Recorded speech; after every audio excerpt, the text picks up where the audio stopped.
अस्सलाम वालेकुम बच्चों, क्या हाल चाल हैं, कैसे हैं आप सब लोग। Welcome to the base academy. बच्चों, जैसा कि आपको पता है एमडी कैट के लेक्चर्स हमने स्टार्ट किए हुए हैं और आज हम सेकंड ईयर का जो पहला चैप्टर है और हमारे एमडी कैट का ये यूनिट 6 है जिसको आज हम डिस्कस करने जा रहे हैं, इलेक्ट्रोस्टैटिक। इसको हम 2 या 3 लेक्चर्स में करेंगे। तो आज हमारा फर्स्ट लेक्चर है जिसमें हम कूलम्स लॉ और कूलम्स लॉ से रिलेटेड जो प्रॉब्लम्स हैं उनके टिप्स और ट्रिक्स के ऊपर हम बात करेंगे। इसके अलावा कूलम्स लॉ का जो डिटेल्ड लेक्चर है वो भी आपको इसकी डिस्क्रिप्शन में मिल जाएगा, वो लिंक से आप देख सकते हैं। लेकिन यहाँ पर हमारा जो फोकस होगा वो प्रॉब्लम बेस्ड होगा कि किस तरह से यहाँ से क्वेश्चंस बन सकते हैं, हम उनको डिस्कस करेंगे। लेकिन हम साथ में लॉ को भी थोड़ा डिस्कस करेंगे, बहुत ज़्यादा डिटेल्स नहीं होंगी। तो बच्चों, जो कूलम्स लॉ है, स्टार्ट करते हैं जी हम कूलम्स लॉ से। तो कूलम्स लॉ क्या है? हम सब लोगों ने, हमें पता है कि चार्जेस जो हैं वो अट्रैक्ट करते हैं, रिपेल करते हैं, ठीक है जी। तो उनके दरमियान जो अट्रैक्शन या रिपल्शन की फ़ोर्स होती है बच्चों, उसको सबसे पहले मेजर किया कूलम्स ने, ठीक है जी। तो कूलम्स लॉ को स्टार्ट करने से पहले हम ये डिस्कस करते जाते हैं कि बच्चों कूलम्स लॉ जो है इसकी मदद से हम दो चार्जेस के दरमियान जो फोर्स ऑफ अट्रैक्शन या रिपल्शन होती है उसका मैग्नीट्यूड, उसकी डायरेक्शन मेजर कर सकते हैं, ठीक है। लेकिन उससे पहले हमें पता होना चाहिए कि बच्चों इट इज़ ओनली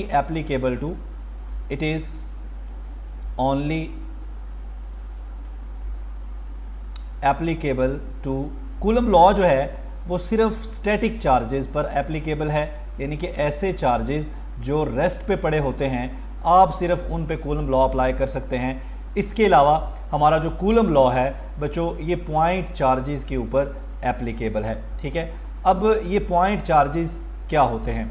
फ़र्ज़ कर लें कि हमारे पास दो चार्जेस हैं बच्चों, एक ये चार्ज हमारे पास है Q1 और यहाँ पर एक दूसरा चार्ज पड़ा है Q2, ठीक है बच्चों। अगर इन चार्जेस का जो साइज़ है, इन चार्जेस के जो डायमेंशंस हैं, इनके डायमेंशन से मुराद इनका रेडियस या इनका डायमीटर वगैरह है, इनका रेडियस या इनका डायमीटर वगैरह। तो बच्चों अगर इन चार्जेस का साइज़ इनके दरमियान, इनके सेंटर के दरमियान फासले से के मुकाबले में बहुत कम हो, यानी कि साइज़ जो है इन चार्जेस का very small as compare to separation, इनके दरमियान जो डिस्टेंस है, जो सेपरेशन है, अगर ये साइज़ इस सेपरेशन के मुकाबले में बहुत कम हो तो ऐसे चार्जेस को हम पॉइंट चार्जेस कहते हैं। इसका मतलब है कि अगर दो चार्जेस को हमने पॉइंट चार्जेस बनाना हो तो उन्हें हम सेपरेट कर देते हैं, उनकी सेपरेशन जो है वो उनके साइज़ के मुकाबले में बहुत ज़्यादा होती है, तो ऐसे चार्जेस बन जाते हैं पॉइंट चार्जेस। तो बच्चों कूलम लॉ जो है ये एप्लीकेबल है नंबर 1 सिर्फ स्टैटिक चार्जेस के ऊपर और नंबर 2 सिर्फ पॉइंट चार्जेस के ऊपर, ठीक है। अब फ़र्ज़ कर लें कि ये चार्ज Q1 है और ये चार्ज Q2 है, दोनों पॉजिटिव चार्ज हैं, तो दोनों एक दूसरे को क्या करेंगे? रिपेल करेंगे। तो बच्चों इनके दरमियान जो फोर्स ऑफ रिपल्शन है या अगर फोर्स ऑफ अट्रैक्शन हो, एक पॉजिटिव चार्ज और एक नेगेटिव चार्ज हो, तो इस फोर्स का मैग्नीट्यूड डायरेक्टली प्रोपोर्शनल है product of the magnitude of the charges. यानी कि इन दोनों चार्जेस का आप मैग्नीट्यूड लें, उस मैग्नीट्यूड को ज़रब करें आपस में, उसका जो भी जवाब आएगा फोर्स उसके डायरेक्टली प्रोपोर्शनल है। इसका मतलब है कि इन चार्जेस, अच्छा अब यहाँ पर जो बड़ी इंपॉर्टेंट बात है, ये फोर्स एक सिंगल फोर्स है, ठीक है। सिंगल से मुराद के एक सिंगल वैल्यूड फोर्स है। ये फोर्स क्या है? एक सिंगल वैल्यूड फोर्स है यहाँ पे, ठीक है। लेकिन यहाँ पर चार्जेस दो हैं Q1 और Q2। हम ये नहीं कह रहे कि force is directly proportional to Q1, force is directly proportional to Q2। अगर ऐसा होता तो इसका मतलब है कि जिस चार्ज का साइज ज़्यादा होगा, जिस चार्ज का मैग्नीट्यूड ज़्यादा होगा, ठीक है, वो फोर्स भी ज़्यादा लगाएगा, और जिस चार्ज का मैग्नीट्यूड कम होगा वो फोर्स भी कम लगाएगा। ऐसा नहीं है बच्चों, फोर्स का जो मैग्नीट्यूड है वो इन दोनों चार्जेस के मैग्नीट्यूड की ज़रब के बराबर है। इसका मतलब है इससे फ़र्क नहीं पड़ता कि एक चार्ज का मैग्नीट्यूड ज़्यादा है और दूसरे का कम है, हमें इस बात से कुछ लेना देना नहीं है। हमारा जो लेना देना है वो इस बात से है कि दोनों को जब ज़रब करते हैं ना तो उसका आंसर क्या आता है। अगर आंसर एक बड़ी वैल्यू आती है तो उनके दरमियान जो फोर्स होगी उस फोर्स की वैल्यू भी बड़ी होगी, और अगर दोनों चार्जेस के मैग्नीट्यूड को ज़रब करने से एक छोटा आंसर आता है तो उनके दरमियान जो फोर्स है वो भी कम होगी। वरना चाहे एक बड़ा चार्ज हो या छोटा चार्ज हो, ठीक है, जो ये बड़ा चार्ज इस छोटे चार्ज पर फोर्स लगाता है, उतनी ही फोर्स, बराबर फोर्स छोटा चार्ज भी बड़े पर लगाता है। ठीक है, ये ऐसा क्यों है? क्योंकि हम जब ये फोर्स का मैग्नीट्यूड निकाल रहे हैं तो हम दोनों चार्जेस का प्रोडक्ट ले रहे हैं, हम एक सिंगल चार्ज यहां पर नहीं ले रहे। तो ये बात बड़ी समझने वाली है कि जितनी फोर्स एक बड़ा चार्ज लगाएगा छोटे पे, छोटा भी उतनी ही फोर्स लगाएगा। तो इस सेंस में फोर्स किसी सिंगल चार्ज के मैग्नीट्यूड पे डिपेंड नहीं करती, बल्कि चार्जेस के मैग्नीट्यूड के ज़रब पे डिपेंड करती है। सो हम कह सकते हैं कि force does not depend upon the magnitude of single charge. किस सेंस में डिपेंड नहीं करती? इस सेंस में कि आप इससे ये मुराद ना ले लें कि अगर एक चार्ज छोटा है तो वो कम फोर्स लगाएगा, अगर एक चार्ज बड़ा है तो वो ज़्यादा फोर्स लगाएगा। इस सेंस में फोर्स चार्ज के मैग्नीट्यूड पे डिपेंड नहीं करती, बल्कि फोर्स तो डिपेंड करती है उन चार्जेस के मैग्नीट्यूड के ज़रब के। अब चार्ज की मैग्नीट्यूड का ज़रब जितना बड़ा आएगा उनके दरमियान फोर्स उतनी बड़ी होगी, और मैग्नीट्यूड जितना कम आएगा फोर्स उतनी कम होगी। लेकिन चाहे चार्ज बड़ा हो या छोटा, जितनी एक दूसरे पर फोर्स लगाएगा दूसरा भी उस पर उतनी ही फोर्स लगाएगा। बच्चों ये तो हो गया एक बात। दूसरी बात है कि force is inversely proportional to the square of the distance between their centres. बच्चों एक चार्ज के सेंटर से लेकर दूसरे चार्ज के सेंटर के दरमियान तक, इन दोनों चार्जेस के सेंटर के दरमियान जो डिस्टेंस है आर, फोर्स इस डिस्टेंस के स्क्वायर के इनवर्सली प्रोपोर्शनल है। इसका मतलब है कि चार्जेस को आप दूर करेंगे तो फोर्स वीक होती जाएगी, करीब करेंगे तो फोर्स स्ट्रांग होती जाएगी। यहाँ पर एक बात बच्चे पूछते हैं जी कि यहाँ पर स्क्वायर क्यों है, यानी कि force, why force is inversely proportional to the square of the distance. ठीक है, ऐसा क्यों नहीं है कि force is inversely proportional to simply distance, simply R. ठीक है, force is inversely proportional to simply R. ठीक है, ऐसा क्यों नहीं है? ऐसा ही क्यों है बच्चों? जो इलेक्ट्रिक फील्ड लाइंस होती हैं, जब भी ये किसी सोर्स चार्ज से निकलती हैं तो ये 3 डायमेंशनल मूव करती हैं। इनका स्प्रेड जो होता है, इनका फैलाव जो होता है वो 3 डायमेंशंस में होता है। अगर किसी भी पॉइंट के ऊपर आप इनको ट्रेस करके एक सरफेस बनाएं तो वो सरफेस जो है वो एक सफ़ियर बनता है, और उस सफ़ियर का जो सरफेस एरिया होता है वो 4πr² होता है। इसका मतलब है कि इन लाइनों ने जब फैलना है तो उन्होंने r² के मुताबिक फैलना है। उनमें जो कमी वाक़या होनी है वो r² के मुताबिक होनी है, r के मुताबिक नहीं होनी। क्लियर हो गया जी? तो बच्चों यहाँ पीछे हमने 2 इक्वेशंस बना ली हैं। एक हमारे पास ये इक्वेशन 1 है और ये इक्वेशन 2 है। अगर हम इन दोनों को कंबाइन कर लें तो हमारे पास ये बन जाएगा F is proportional to Q1 Q2 over r²। और अगर प्रोपोर्शनलिटी को सिंप्लीफाई किया जाए तो इक्वल आएगा, और उसके साथ बच्चों एक कांस्टेंट आएगा। ये जो K है इसे हम कहते हैं कूलम्ब कांस्टेंट, और इसकी जो वैल्यू है वो 1/4πε के बराबर है। ठीक है जी? यहाँ पर बच्चे कहेंगे कि जी एप्सिलॉन नॉट क्यों नहीं लगाया, तो ज़रा उसको भी डिस्कस करते हैं। ज़रा सुने, K जो है ये बराबर है 1/4πε, और K की वैल्यू जो है, K जो है बच्चों ये डिपेंड किस पे करता है? K जो है it depends upon system of units. K जो है depends upon system of units, और K जो है ये डिपेंड करता है नेचर ऑफ मीडियम, कि आपने जो दरमियान में मीडियम रखा है वो क्या है। ठीक है बच्चों, इसमें एक चीज़ आ रही है 4π, तो आपको पता है कांस्टेंट, एक चीज़ आ रही है एप्सिलॉन। ठीक है जी? ये क्या है? ये है परमिटिविटी, परमिटिविटी ऑफ मीडियम। ठीक है बच्चों, अब ये परमिटिविटी क्या होती है? परमिटिविटी होती है कि मीडियम जो है, 2 चार्जेस के दरमियान जो मीडियम है, उस मीडियम फोर्स को कितना रेजिस्ट करता है। ठीक है जी? आप इसे कह सकते हैं ability of material to resist the formation of electric field in it। बच्चों किसी भी मटेरियल की या मीडियम की वो एबिलिटी जिसकी, हालांकि इसका नाम तो परमिटिविटी है, ऐसे लग तो ये रहा कि इसको मीडियम को परमिट करना चाहिए, इसको सपोर्ट करना चाहिए, लेकिन असल में ये क्या है, ये उस मटेरियल की एबिलिटी है कि वो इलेक्ट्रिक फोर्स या इलेक्ट्रिक फील्ड को कितना रेजिस्ट करता है। ठीक है, अगर अब बात करें वैक्यूम की, तो वैक्यूम के लिए ये जो परमिटिविटी है बच्चों, इसको हम एप्सिलॉन 0 या एप्सिलॉन नॉट कहते हैं। ठीक है, एप्सिलॉन नॉट ये जो परमिटिविटी की वैल्यू है फॉर वैक्यूम, ये सबसे कम है, जिसको हम एप्सिलॉन नॉट या एप्सिलॉन 0 से डिनोट कर रहे हैं। तो इसका मतलब है कि अगर हम वैक्यूम की बात करें तो K बराबर होगा 1/4 पाई एप्सिलॉन नॉट। अब एप्सिलॉन नॉट वैक्यूम के लिए सबसे कम है। ठीक है, लेकिन अगर वैक्यूम की बजाय कोई भी दूसरा मीडियम आप रखेंगे तो उस मीडियम की जो परमिटिविटी होगी वो एप्सिलॉन नॉट से यकीनन ज़्यादा होगी। इसका मतलब है कि किसी भी मीडियम की परमिटिविटी जो होती है वो परमिटिविटी ऑफ वैक्यूम से हमेशा ज़्यादा होती है। इसका मतलब है कि दो चार्जेस के दरमियान अगर आप वैक्यूम रखेंगे तो फोर्स में जो कमी होगी, फोर्स के मैग्नीट्यूड में जो कमी होगी, या फोर्स को जो रेजिस्टेंस फेस करनी पड़ेगी वो कम से कम होगी। ठीक है, लेकिन अगर वैक्यूम के मुकाबले में आप कोई भी दूसरा मीडियम लेके आओगे, ठीक है जी, तो चूंकि दूसरे मीडियम की जो परमिटिविटी वो हमेशा ज़्यादा होगी, इसका मतलब है कि वो ज़्यादा रेजिस्ट करेगा। इसका मतलब है कि फोर्स जो है ये बराबर होती है 1/4 pi epsilon naught Q1 Q2 over R square. अब बच्चों ये देखें आप, फोर्स और एप्सिलॉन नॉट, ठीक है, ये क्या है, ये इन्वर्सली प्रोपोर्शनल है। इसका मतलब है कि परमिटिविटी फोर्स के साथ इन्वर्सली प्रोपोर्शनल है। बच्चों परमिटिविटी बढ़ेगी तो फोर्स कम होगी। ठीक है, परमिटिविटी कम होगी तो फोर्स बढ़ेगी।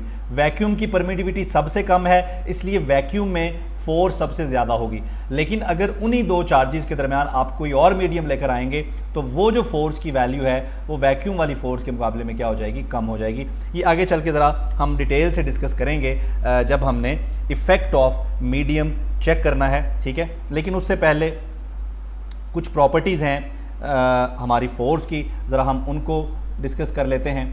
तो बच्चों जो सबसे पहली प्रॉपर्टी है हमारी फोर्स की, कूलम फोर्स जो है ये एक म्यूचुअल फोर्स है। अब म्यूचुअल फोर्स का मतलब क्या होता है, न्यूटन थर्ड लॉ में हमने पढ़ा कि अगर एक ऑब्जेक्ट दूसरे पे फोर्स लगाएगा तो उसके रिएक्शन में उतने ही मैग्नीट्यूड की फोर्स दूसरा भी लगाएगा।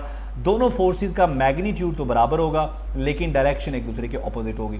बच्चों अब ये दो चार्जेस हैं, इन दोनों के सेंटर्स के दरमियान जो डिस्टेंस है वो R है, इसको मैं कह लेता हूँ जी Q1 और इसको मैं कह लेता हूँ जी Q2। दोनों पॉजिटिव चार्जेस हैं, इसलिए ये जो Q1 है इस पर जो फोर्स लगेगी Q2 की वजह से वो इस डायरेक्शन में होगी क्योंकि रिपेल कर रहा होगा।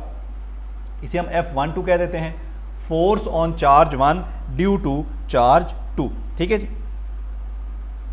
इसी तरह से जो Q2 फोर्स फील करेगा Q1 की वजह से वो भी इस डायरेक्शन में होगी क्योंकि Q1 इसे क्या कर रहा है, रिपेल कर रहा है। तो इस फोर्स को हम F21 कह देते हैं, फोर्स ऑन सेकंड चार्ज या force feel by second charge due to first charge.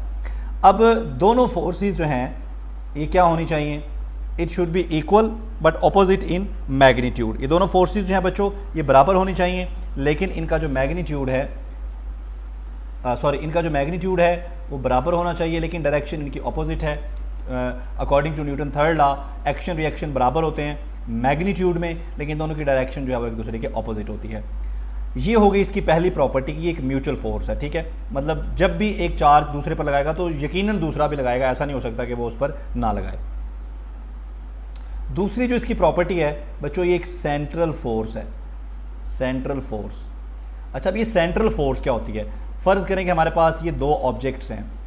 ठीक है, इन दो ऑब्जेक्ट के सेंटर को मिलाने वाली ये एक मैं लाइन बना लेता हूँ जी, ये एक लाइन है जो इन दोनों ऑब्जेक्ट के सेंटर को मिला रही है। बच्चों ऐसी फोर्स जो दो ऑब्जेक्ट के सेंटर को मिलाने वाली लाइन के साथ साथ अमल करती है, ऐसी फोर्स को कहते हैं सेंट्रल फोर्स। ठीक है जी, a force which acts along the line joining the centers of two objects।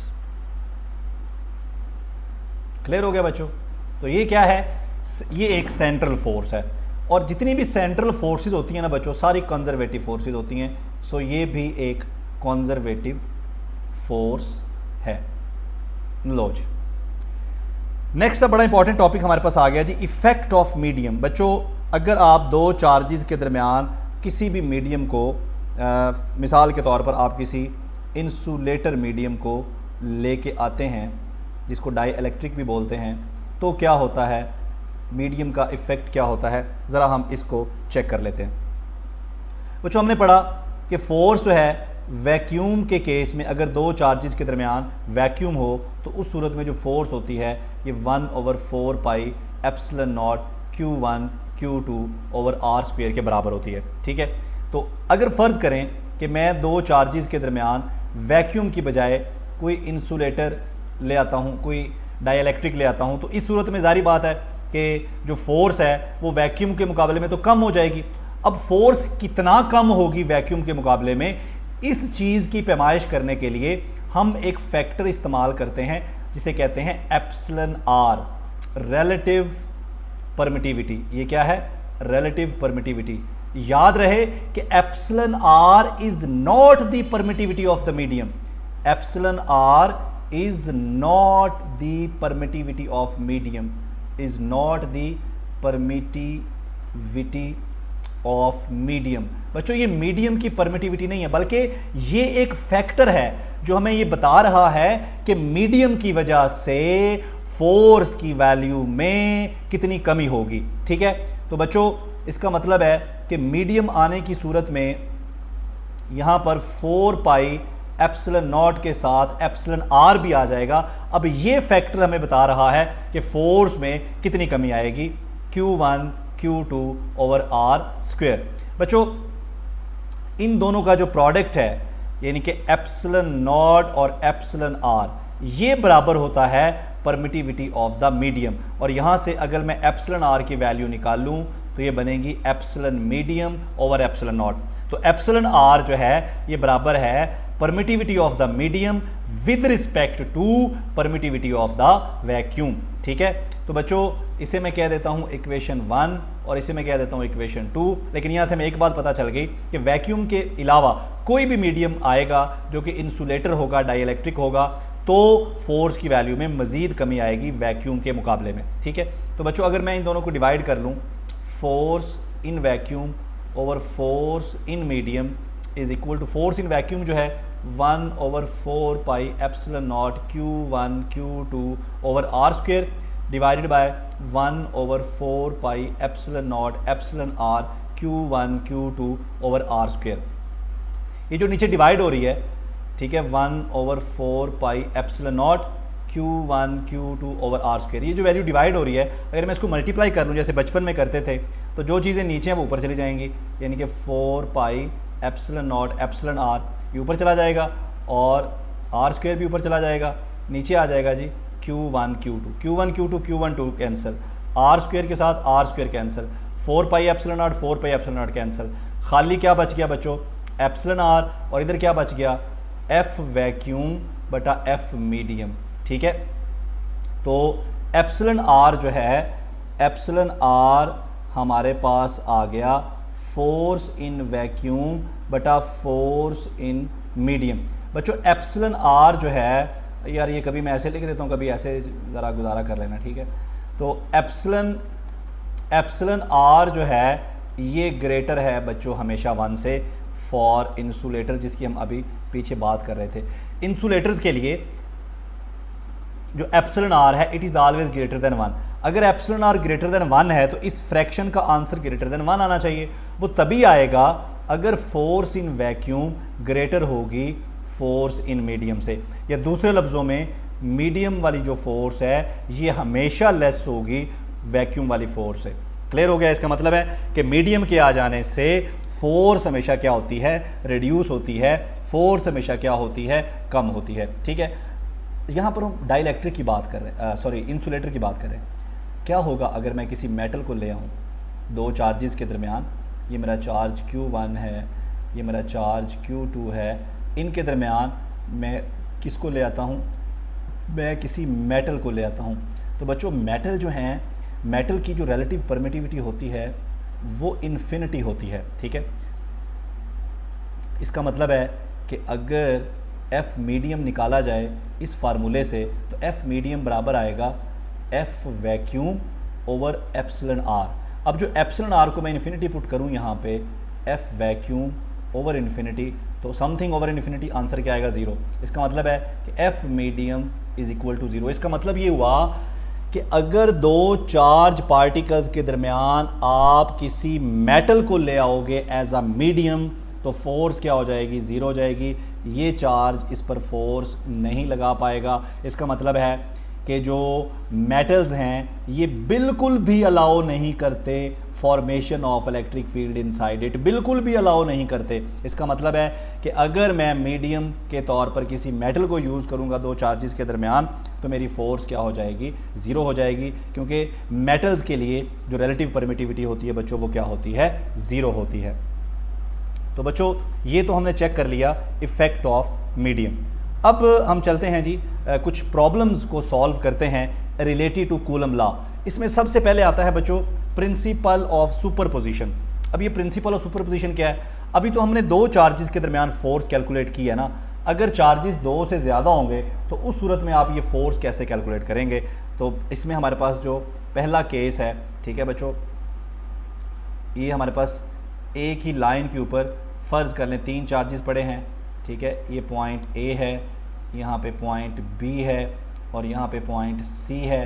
बच्चों यहाँ पर जो चार्ज पड़ा है, ठीक है, ये भी पॉजिटिव चार्ज है, यहाँ पर जो चार्ज पड़ा है ये भी पॉजिटिव है और यहाँ पर जो पड़ा है ये भी पॉजिटिव है और तीनों का जो मैग्नीट्यूड है वो क्यू है। आसानी के लिए मैं सिंपल सिचुएशन डिस्कस कर रहा हूँ, ठीक है। तो बच्चों प्रिंसिपल ऑफ सुपरपोजिशन कहता है कि किसी भी एक चार्ज पर लगने वाली फोर्स बाकी चार्जेस की वजह से वो वेक्टर सम के बराबर होगी, ठीक है जी। नेट फोर्स जो है वो बराबर होगी vector sum of all the forces. इसे कहते हैं प्रिंसिपल ऑफ सुपरपोजिशन। यानी कि किसी भी एक चार्ज के ऊपर अगर हमें फोर्स निकालनी है तो कैसे निकालेंगे? बाकी जितने भी चार्जेस की वजह से फोर्सेस हैं उन सब का वेक्टर सम निकाल लेंगे और उस नेट फोर्स का जो मैग्नीट्यूड है बच्चों वो इस रिजल्टेंट वाले फार्मूले से F1 square plus F2 square plus 2F1 F2 cos of theta. और यहाँ पर मैं हम इसको जो है वो सॉल्व भी करते हैं ताकि आपको करना आ जाए। अब फ़र्ज़ करें कि पॉइंट ए और पॉइंट बी के दरमियान जो डिस्टेंस है बच्चों ये डिस्टेंस है ए, पॉइंट बी और पॉइंट सी के दरमियान जो डिस्टेंस है ये डिस्टेंस भी है ए। मैं चाहता हूँ कि पॉइंट ए के ऊपर ये जो चार्ज पड़ा है इस चार्ज के ऊपर नेट फोर्स क्या लग रही है। तो बच्चों इस चार्ज के ऊपर एक फोर्स तो लग रही है जो पॉइंट बी पे चार्ज पड़ा है, चूँकि वो पॉजिटिव चार्ज है इसलिए इसको क्या करेगा, रिपेल करेगा। और कितनी फोर्स के साथ रिपेल करेगा? F फोर्स के साथ बच्चों इसको रिपेल करेगा। क्लियर हो गया? तो इस फोर्स को आप कह दो F1, ठीक है। तो ये F1 क्या होगी? F1 बराबर होगी बच्चों K Q1 Q2 over R square. तो डिस्टेंस कितना है इन दोनों के दरमियान? A है तो A का स्क्वेयर होगा। बच्चों अब जो ये वाला चार्ज है हमारा, इस चार्ज पर एक फोर्स ये पॉइंट सी पे पड़ा चार्ज भी तो लगा रहा है, जो पॉइंट सी पे चार्ज पड़ा ये भी पॉजिटिव है इसलिए वो भी इसे क्या करेगा, रिपेल करेगा। तो F2 भी इसी डायरेक्शन में होगी। लेकिन जो डिस्टेंस है इन दोनों के दरमियान ये देखें A और A, डिस्टेंस कितना हो जाएगा बच्चों? 2A, ठीक है, डिस्टेंस 2A हो जाएगा। सो F2 जो है यानी कि पॉइंट ए पर पड़े चार्ज पर जो फोर्स लग रही है पॉइंट सी पर पड़े चार्ज की वजह से उसे F2 कह लें, जो कि बराबर होगी के क्यू और डिवाइडेड बाय 2A स्क्वेयर, ठीक है बच्चों। अब इस फार्मूले के अंदर हम वैल्यूज़ पुट करते हैं और अपनी जो फोर्स है उसको कैलकुलेट कर लेते हैं। तो बच्चों net force is equal to, जैसा कि हमने पढ़ा, F1 का स्क्वेयर प्लस F2 का square plus 2F1 F2 cos of 0। ये देखें ना दोनों फोर्सेस जो हैं F1 F2 एक ही डायरेक्शन में है इसलिए इनके दरमियान एंगल क्या बन रहा है, 0। बच्चों ये F1 है और ये F2 है तो आप वैल्यूज़ पुट करें। F1 की जगह क्या पुट करेंगे? F1 की जगह पुट करेंगे हम K Q square over A square whole square plus F2 की जगह पुट करेंगे K Q square over 4A square का होल स्क्वेयर और प्लस 2F1 जो है बच्चों K Q square over A square और K Q square over 4A square, ठीक है बच्चों। अब ये Q स्क्वेयर क्यों हुआ है ये पीछे देखें ज़रा, बच्चों Q मल्टीप्लाई बाई Q क्या हो जाएगा, Q स्क्वायर हो जाएगा। अच्छा, अब इसको सिंप्लीफाई कर लेते हैं, ठीक है जी। इसको हम लिख सकते हैं कि Q square over A square का स्क्वायर प्लस, बच्चों ये 4 को बाहर निकाल लें, बाहर आके ये 1/16 हो जाएगा और अंदर आ जाएगा K Q square over A square का स्क्वायर और प्लस ये सिंप्लीफाई कर लें, 2 2 4 और ये 2 आप बाहर निकाल लें, तो बच्चों ये और ये वैल्यूज़ मल्टीप्लाई हो जाएंगी, तो ये भी बन जाएगा K Q square over A square का स्क्वायर। अब देखिए तीनों में से हम कॉमन निकाल सकते हैं, K Q square over A square का जो स्क्वायर है इसको निकाल लें कॉमन। बच्चों यहाँ पे 1 बच गया, प्लस यहाँ पे 1/16 बच गया, प्लस यहाँ पे 1/2 बच गया और इन सब के ऊपर क्या है, अंडर रूट है। बच्चों अगर मैं ये जो कॉमन वैल्यू ली है, अगर मैं इसको अंडर रूट से बाहर निकाल लूँ तो ये मेरे पास बाहर आके हो जाएगी K Q square over A square, under root ख़त्म हो जाएगा, स्क्वायर ख़त्म हो जाएगा और अंदर मेरे पास बचेगा 1 प्लस 1/16 प्लस 1/2। इन तीनों का अगर मैं एलसीएम लूँ तो बच्चों ये बनता है 25/16 into K Q square over A square. तो बच्चों ये आंसर क्या आ गया, 5/4 K Q square over A square. तो ये नेट फोर्स का हमने मैग्नीट्यूड निकाल लिया। ये एक सिंपल केस हमने लिया। हम इसके अलावा और केस भी ले सकते हैं। फ़र्ज़ करें कि हमारे पास चार्जेस जो हैं बच्चों वो एक ट्रायंगल, एक इक्विलेटरल ट्रायंगल की शक्ल में पड़े हैं यूं करके, ठीक है जी। यहाँ पर एक चार्ज पड़ा है प्लस Q, यहाँ भी एक चार्ज पड़ा है प्लस Q और यहाँ भी एक चार्ज पड़ा है प्लस Q। इसको पॉइंट A कह लें, ठीक है, इसको पॉइंट B कह लें और इसको पॉइंट C कह लें। अब पॉइंट B पे जो चार्ज पड़ा है, अगर हम इस पर नेट फोर्स निकालना चाहेंगे, ठीक है, फ़र्ज़ करें कि इन साइडों की जो लेंथ है वो A है। अगर पॉइंट B पे पड़े चार्ज पर हम नेट फोर्स निकालना चाहेंगे तो पहले हम Q1 की वजह से निकालेंगे। Q1 चूँकि पॉजिटिव है और Q2 भी पॉजिटिव है, इसलिए Q1 Q2 को क्या करेगा, रिपेल करेगा। तो इसकी वजह से जो फोर्स है वो F1 हो गई। जो Q3 है वो भी इसको रिपेल करेगा क्योंकि ये पॉजिटिव चार्ज हैं दोनों। तो Q3 की वजह से जो फोर्स है इसको मैं F2 कह रहा हूँ, ठीक है जी। तो ये इन दोनों के दरमियान एंगल क्या है बच्चों, इक्विलेटरल ट्रायंगल है तो 60 है, ठीक है। तो अब हमारे पास जो नेट फोर्स आएगी वो कैसे आएगी बच्चों, F1 square plus F2 square plus 2F1 F2 और cos 60। अच्छा, इस केस में F1 और F2 बराबर हैं क्योंकि Q1 और Q2 के दरमियान डिस्टेंस भी सेम है, Q1 और Q3 के दरमियान डिस्टेंस भी सेम है और इसके साथ साथ इनके मैग्नीट्यूड भी सेम है। इसलिए आप सिंपली इसको कैलकुलेट कर सकते हैं बजाय यहाँ पर वैल्यूज़ पुट करने के। बच्चों इसके अलावा हमारे पास एक स्क्वायर भी हो सकता है। फ़र्ज़ करें कि हमारे पास एक स्क्वायर है और इसकी चारों साइडों की जो लेंथ है वो L है। बच्चों यहाँ पर एक चार्ज पड़ा है, इसे कह लें Q1, एक यहाँ पे चार्ज पड़ा है, इसे कह लें Q2, यहाँ पे जो चार्ज पड़ा है इसे Q3 कह लें और जो यहाँ पे पड़ा है इसे Q4 कह लें। अब फ़र्ज़ करें कि हम Q3 के ऊपर लगने वाली नेट फोर्स निकालना चाहते हैं। बच्चों Q3 पर एक फोर्स तो Q4 लगा रहा है। अब फ़र्ज़ कर लें कि ये सारे पॉजिटिव चार्जेस हैं, तो Q4 Q3 को रिपेल करेगा इस डायरेक्शन में, एक फोर्स तो ये हो गई। Q2 भी इसको रिपेल करेगा इस डायरेक्शन में, एक फोर्स ये हो गई। बच्चों इन दोनों फोर्सेस का जो रिजल्टेंट फोर्स आएगा वो ये आएगा, F नेट फोर्स ये आएगा, ठीक है। अब रह गया Q1।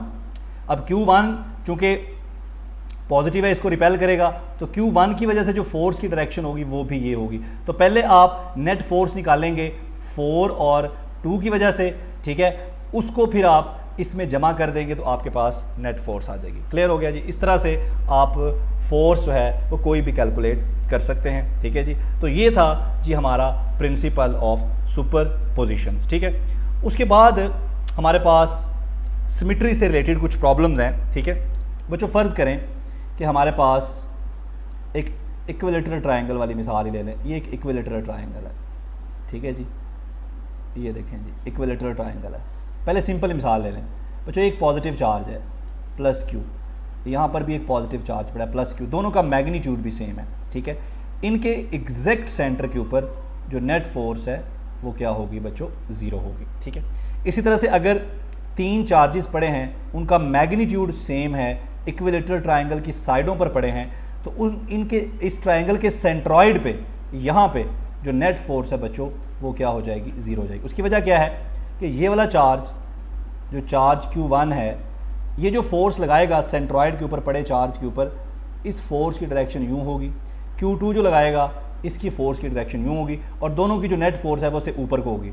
अब जो ऊपर चार्ज पड़ा है, ठीक है जी, वो पॉजिटिव चार्ज है, ठीक है। अब फर्ज करें कि यहाँ सेंटर पे भी मैंने पॉजिटिव चार्ज रखा हुआ है, तो बच्चों इस सूरत में वो उसको क्या करेगा, रिपेल करेगा, तो नेट फोर्स हमारी क्या हो जाएगी, जीरो हो जाएगी, ठीक है जी। इसका मतलब है कि अगर इक्विलेटरल ट्रायंगल की तीनों साइडों के ऊपर, ठीक है जी, इक्वल चार्ज पड़े हों, उनका मैग्नीट्यूड सेम हो, ठीक है, तो सेंट्रॉइड पर जो फोर्स है वो क्या हो जाएगी, जीरो हो जाएगी। बच्चों इसके अलावा फ़र्ज़ करें कि हमारे पास ये स्क्वायर है, इसके चारों जो वर्टेक्स हैं उन पर इक्वल मैग्नीट्यूड के चार्जेस पड़े हैं, तो बच्चों सेंट्रॉइड पे जो भी आप चार्ज रखेंगे तो सेंट्रॉइड पे इस पॉइंट पे जो नेट फोर्स है वो क्या होगी, ज़ीरो होगी, क्योंकि इसकी फोर्स और इसकी फोर्स, इसी तरह से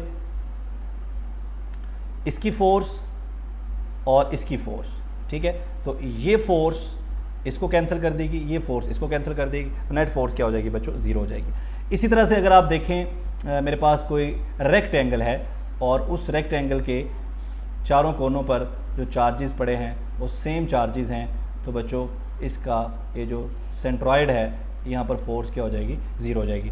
इसी तरह से अगर मेरे पास एक सफ़ियर है, एक हॉलो सफ़ियर, और उसके ऊपर जो चार्जेस हैं वो यूनिफॉर्मली डिस्ट्रीब्यूटेड हैं, ठीक है जी, तो इसके सेंटर पे या अंदर कहीं भी जो फोर्स है वो क्या हो जाएगी, ज़ीरो हो जाएगी, ठीक है। तो बच्चों ये कुछ सिमेट्री रिलेटेड प्रॉब्लम्स हैं जो आपसे पूछे जा सकते हैं, ठीक है जी, इनको आपने याद रखना है, पेपर में आ सकते हैं। तो इसके साथ ही हमारा जो पहला लेक्चर है बच्चों कूलम्स लॉ का इलेक्ट्रोस्टैटिक वाले यूनिट से वो कंप्लीट हो गया है। इंशाल्लाह नेक्स्ट लेक्चर में हम इलेक्ट्रिक फील्ड और इलेक्ट्रिक पोटेंशियल करेंगे, और फिर थर्ड लेक्चर में हम कैपेसिटर को डिस्कस करेंगे।